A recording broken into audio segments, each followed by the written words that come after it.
Sorry.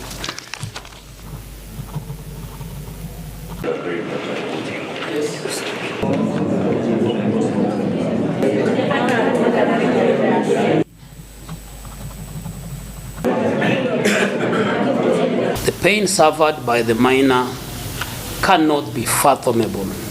It is beyond human understanding. Describing the convict as a beast will be an understatement. God is unable to discern any role played by the devil.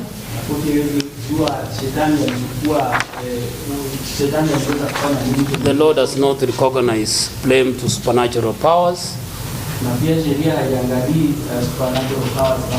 In this instance, the devil is innocent. Accordingly, I find that you are hereby sentenced to death. A death warrant shall be transmitted to the competent authority for signing and carrying out of the sentence after 30 days stay of execution. No more the Kizito near him monarch the justice she deserved. Todo Queen Head de Karago Gashi the Ruria Kagere, Karekana Kanini, Orage Kiruo, Namunumundre Wagau Goro in the Aqua.